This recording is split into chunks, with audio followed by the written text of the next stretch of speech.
मेरा नाम नताशा है। मैं 14 साल की लड़की हूँ। मैंने अपना नया डांस क्लब ज्वाइन किया है। मुझे ज़्यादातर पैसे चाहिए थे। मैं स्टेज पे डांस परफॉर्मिंग से पैसे लाना चाहती थी। मैं चाहती थी कि मैं ही फर्स्ट आऊँ। तो ये कहानी आपको भी हिला देने वाली है। लास्ट तक ज़रूर देखिएगा। जरा सी भी स्किप मत कीजिएगा, वरना ये कहानी आपको ठीक से समझ नहीं आएगी।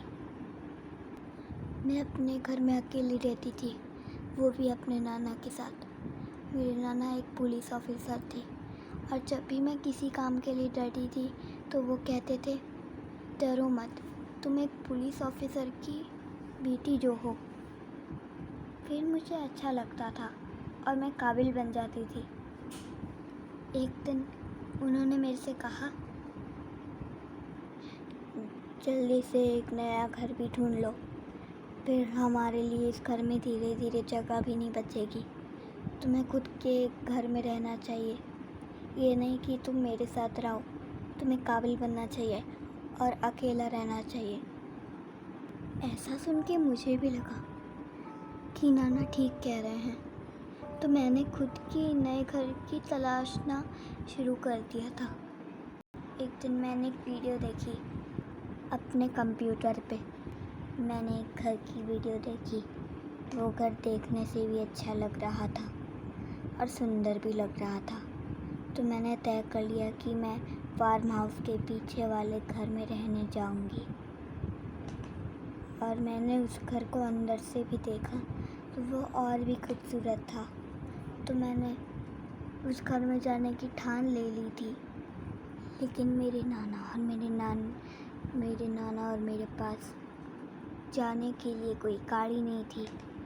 इसलिए मेरे घर के पास एक आंटी रहती थी जिनका नाम बेलोरीना था। वो दिल की बहुत अच्छी और सच्ची थी। मैंने सोचा वो मुझे मेरे नए घर तक छोड़ के आ जाएंगी। तो फिर मैं भी तैयार हो गई उनके साथ जाने के लिए। दूसरे दिन बेलोरीना आंटी और मैं चले गए मेरे नए घर। और बेलोरीना आंटी का भी घर पुराना हो चुका था। तो बेलोरीना आंटी ने भी तय कर लिया था वो मेरे साथ रुकेंगी, मुझे अच्छा और रिलैक्स फील कराने के लिए। मैं अपनी स्काई ब्लू ड्रेस में रेडी हुई थी और नाना ने भी थोड़ी मदद कर दी मेरे बैग पैक कराने के लिए। और मुझे बैग देख के वो बाय कहने लगे। मैंने नाना को बाय किया। बेलोरीना आंटी ने कहा कि मैं गाड़ी चलाऊं, तो मैंने 2 पल में ही गाड़ी चलाना सीख लिया और हम चल दिए नए घर की शुरुआत के लिए। मेरे से गाड़ी ज़्यादा अच्छे से नहीं चलाई जा रही थी, पर फिर भी मैंने मैनेज कर लिया था।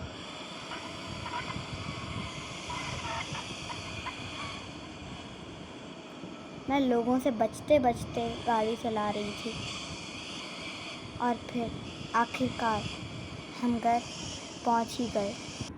और अब हमें ज़्यादा देर नहीं लगने वाली थी क्योंकि हम घर पहुंच चुके थे। और अब हम अपने कदम बढ़ा के भाग के घर के अंदर जाने लगे थे। घर के अंदर जाके देखा तो वो घर तो इतना आलीशान था कि जो मैंने वीडियो में देखा था उससे भी वो कई गुना बेहतर था। हमने जल्दी जल्दी कपड़े बदले और हमने सब कुछ देखा। जब रात हो गई तो हम सोने लगे थे। उस दिन तो ऐसे ही अच्छे गुजरे, लेकिन एक रात सब कुछ बदल गया। बेलोरीना आंटी और मैं बिस्तर पे जब सो रहे थे तो हमें आहट हुई कि कोई तो बिस्तर के ठीक नीचे ही है।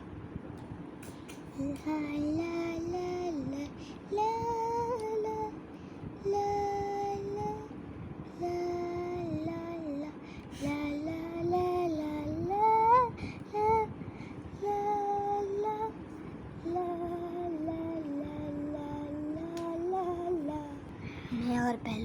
शांति जगे और फिर जो हमने देखा वो हम कभी भुला ना पाए। हमारे सामने एक भूतिया लड़की बैठी थी। बेलोरीना आंटी उसके डर के कारण बेहोश हो चुकी थी, तो मुझे उनको गोद में लेके जाना पड़ा।